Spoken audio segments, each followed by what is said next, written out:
All right, I'm going to give an abbreviated message this morning because we had a lot of good things going on. In a moment, I'll need somebody to read Genesis 50, verses 15 to 21. So you may be looking that up. Genesis 50. That's wrong. That is an error. It's Genesis 50. And it wasn't Lewis, it was yours truly. Genesis 50. We've been going back to the beginning of the saga again. And it's been quite a saga, hasn't it? So we don't want to go back to 40. All right, so Joseph's Odyssey has been an exquisite portrayal of God's sovereign love. God is powerful and in control, and yet God is also working in a loving way in this broken world. And of course, the different theologies, even within the Christian faith, there's different theologies. One reason we have different denominations. And there's some that take the attitude that everything that happens, even a plane crash caused by a pilot sniffing cocaine maybe, would be God's will directly. I'm not in that group that would say as a result of sin is a direct result of God's will.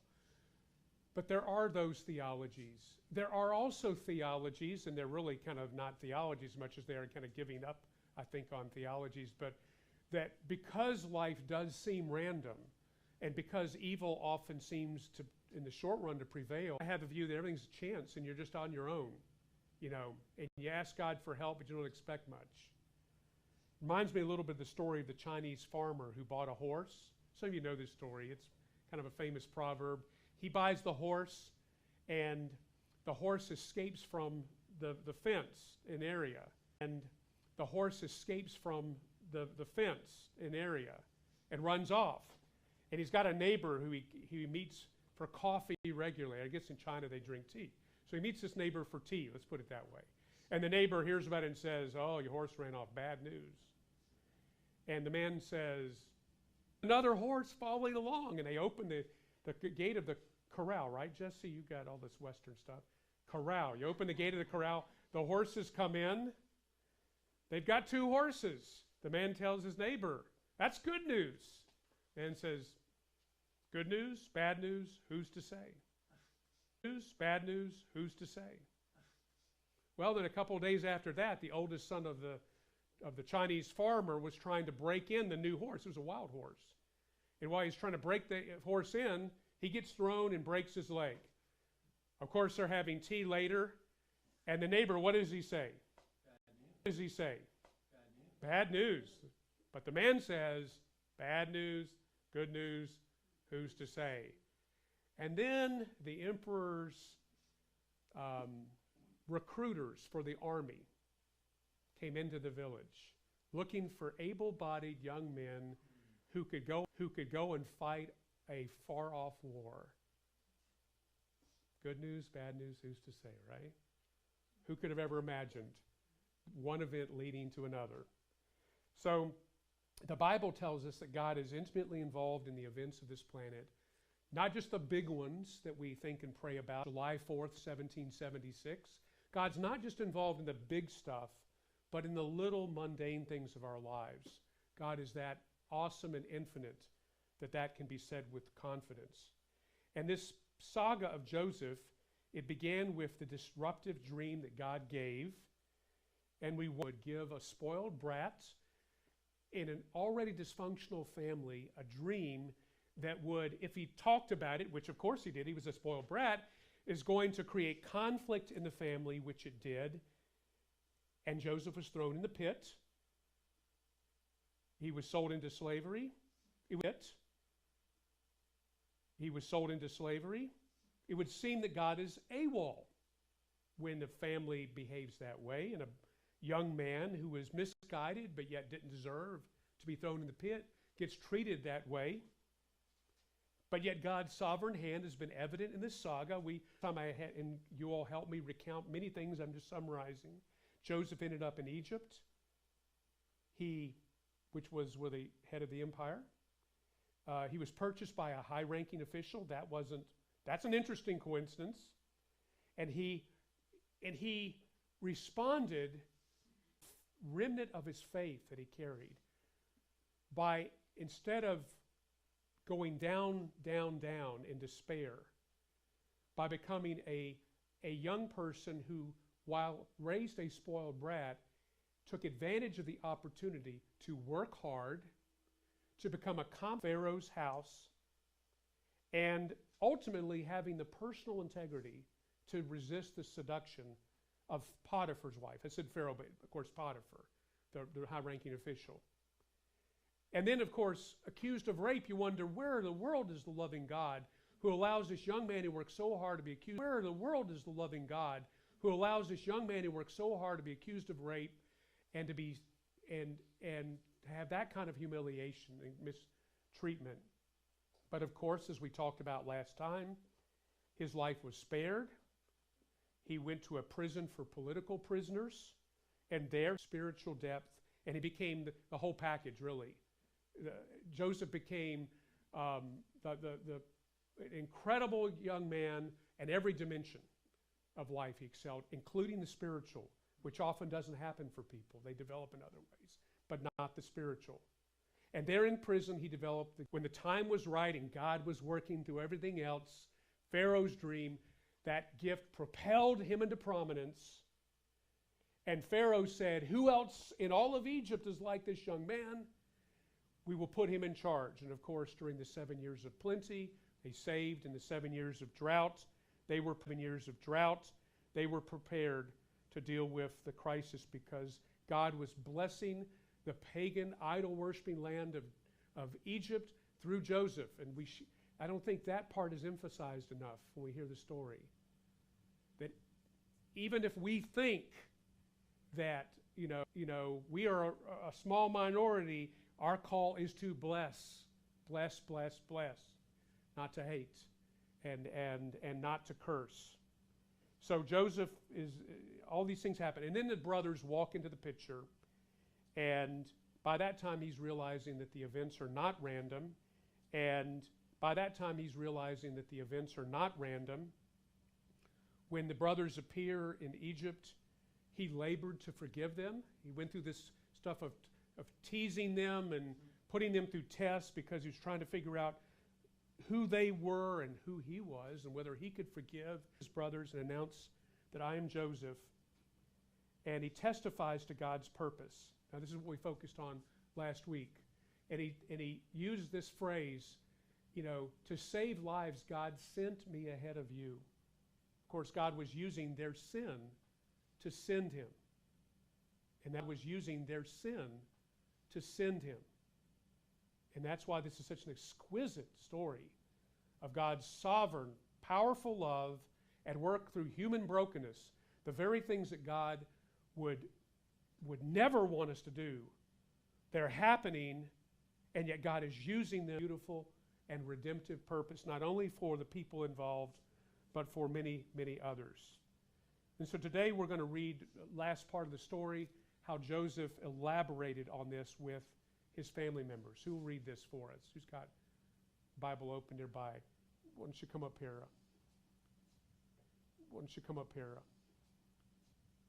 I need you to be get into the recording.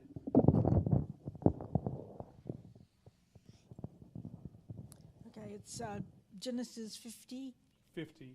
15 through 21. Yeah. Okay. When Joseph's brothers saw that their father was dead, they said, "What if Joseph holds a grudge against us and pays us back for all the wrongs that we did to him?" So they sent word to Joseph saying, "Your father left these. This is what you are to say to Joseph. I ask you to forgive your brothers the sins and the wrongs they have committed in treating you so badly. Now please forgive the sins of the servants of the God of your father." And when their message came to him, Joseph wept. His brothers then came and threw themselves down before him. "We are your slaves," they said. But Joseph said to them, "Do not be afraid. God? Am I in the place of Am God? I in the place of God? You intended to harm me, but God intended it for good to accomplish what is now being done, the saving of many lives. So then don't be afraid. I will provide. And he assured them and spoke kindly to them.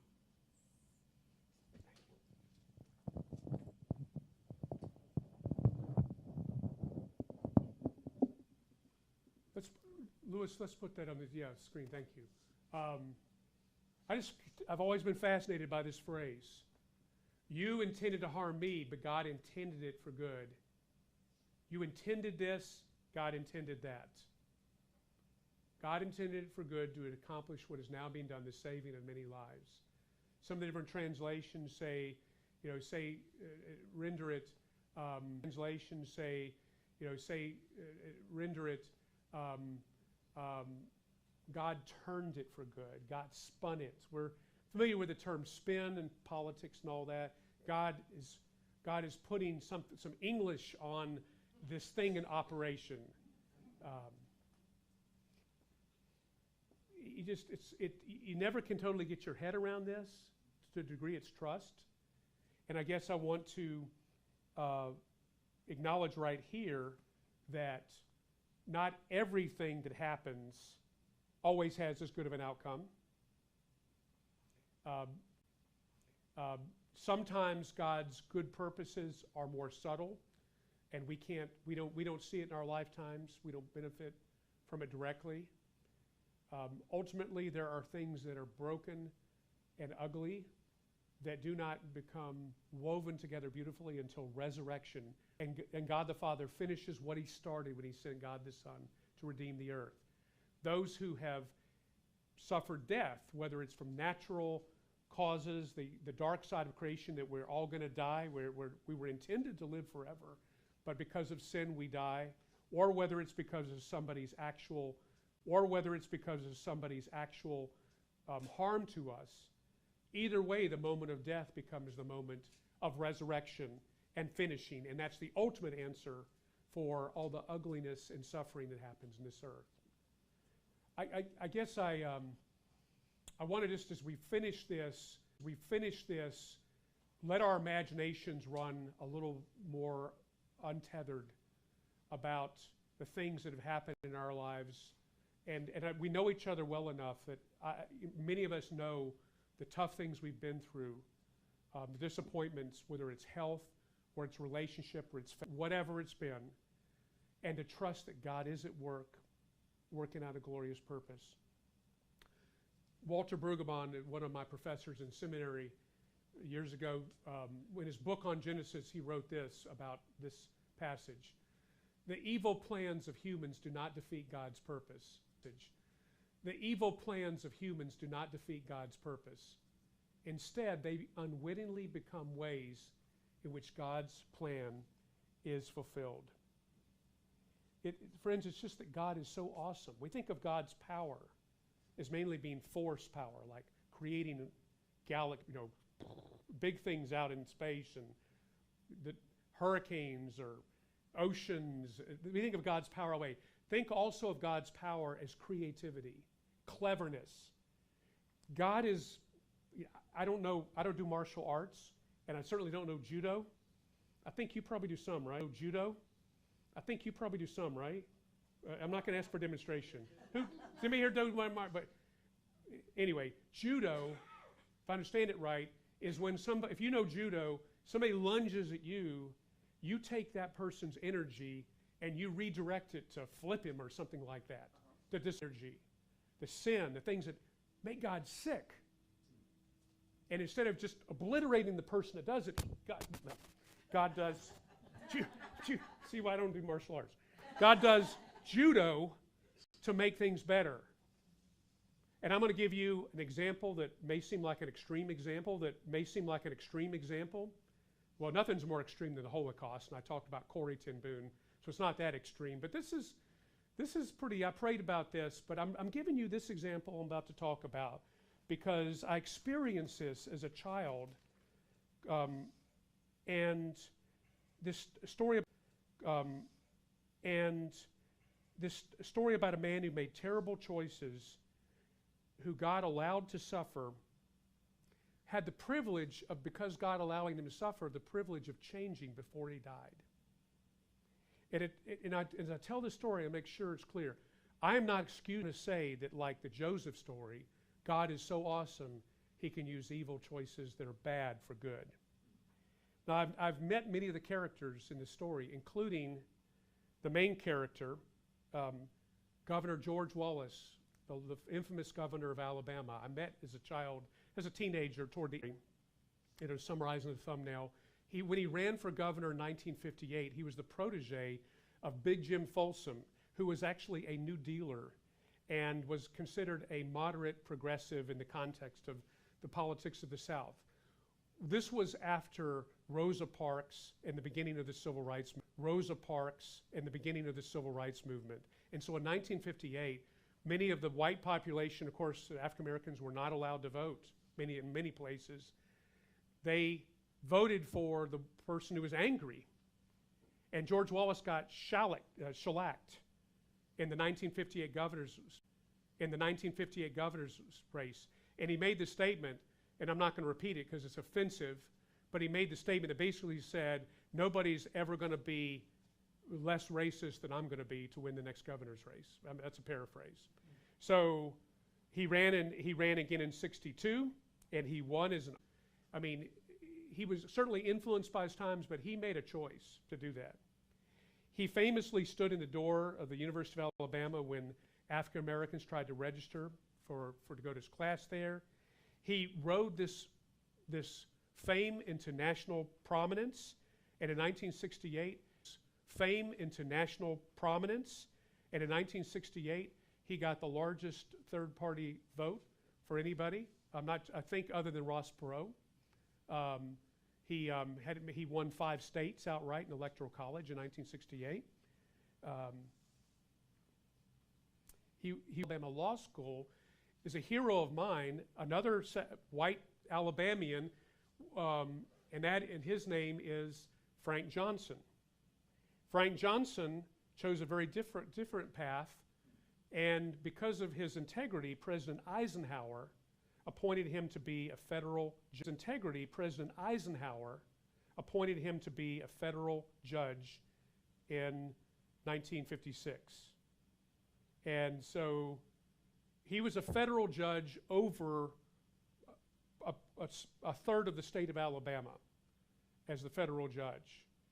And so whenever there were these clashes between civil rights movement leaders and the state authorities who were clearly racist in intent, it often fell to Frank Johnson, like, for example, the little girl being guarded while she goes to school. There were many instances of Frank Johnson made the choice to become very unpopular among many people in Alabama by being a man of integrity who believed the Constitution when it said justice for all people. So 2 men who each made their own choices. Wallace's ugly race baiting encouraged a lot of violence. Many of you know how ugly some of it was, but perhaps most famous of the violence that Governor Wallace directly, and I'm a little boy growing up in Huntsville at this time, and we're getting strong impressions early on, was Selma, of course, in 1965. As the governor, he declared enforcement officers would stop the protesters by any means necessary. And by direct command, of course, on Bloody Sunday that became so famous, the civil rights markers were beaten savagely by men who taken oaths, as as constitutional officers. Wallace still dreamed of becoming president, and in 1972, of course, when he was campaigning, there was an assassination attempt. And after another time, partly sympathy for him in the state, and that's about the time period. I think I was 17. It was 77, I think, when I actually just ran into crossed his path and met him. as I was driving through Montgomery. I had as I was driving through Montgomery, I had family in Montgomery. 2 years after that, at the time I didn't know it, in 1979, he appeared unexpectedly, without any warning, in Dexter Avenue Baptist Church in Montgomery. That's Martin Luther King's former congregation, just down the street from the governor's, from the Capitol building in Montgomery. He was pushed up the aisle, and he spoke. And this is what Governor Wallace said in Dexter Avenue Baptist Church. "I have learned what suffering means in a way that I can understand something of the pain black people have come to endure. I know I contributed to that pain, and I can only ask for your forgiveness." He repeated those requests for forgiveness multiple occasions, including one time before the Southern Leadership Christian Conference, SCLC. And in 1995, he asked Joseph Lowry, the head of the SCLC, Martin King's organization, he asked Joseph Lowry, "Can I participate in the 30th anniversary?" So in 1995, in the 30th anniversary. So in 1995, Governor Wallace, in his wheelchair, went across the bridge, the very bridge where he ordered, Edmund Pettus Bridge ordered his officers to beat them. And that's Joseph Lowry on the left side of the image. Man also met briefly one time. Of course, I'm in awe of the African American leaders who knew that there might be some political opportunism, there might be some desire to die with a better name than the infamy you had made for yourself, but yet were willing. And then something beyond that, and this is what I want to close on. God was at work not only through repentance and forgiveness and reconciliation. God was at work because what Wallace intended for evil, God intended for good. Intended for evil, God intended for good. God never intending the evil, but God turning it, God using judo on it. Many commentators say that without the violent, ugly treatment of civil rights marchers, the nation would not pay attention to wrongs. But because of Wallace's awful sin, the nation could not look away.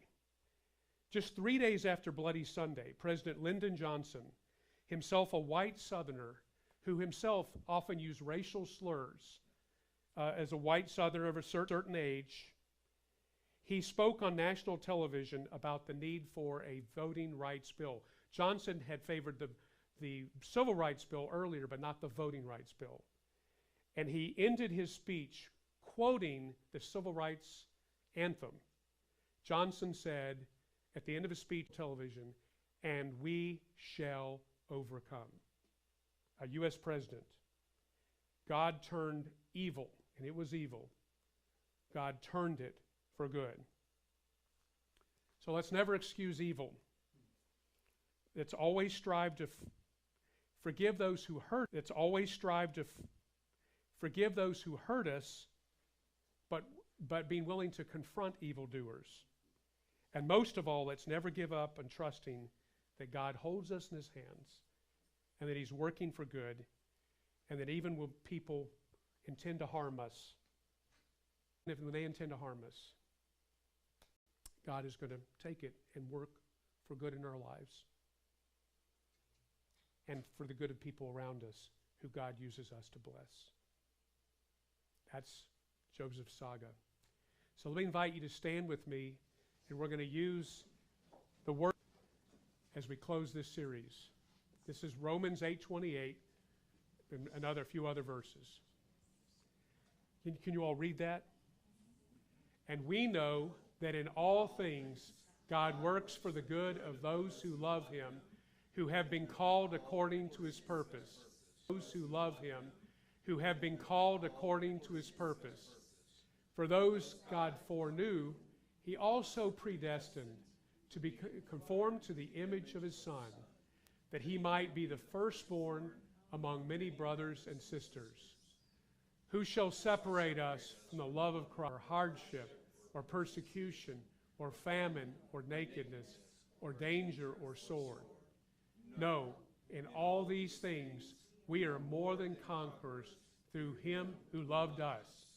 For I'm convinced that neither death nor life, nor angels nor demons, neither the present nor the future, nor any powers, neither height or depth, nor anything else in all creation will be able to separate us from the love of God that is in Christ Jesus, our Lord.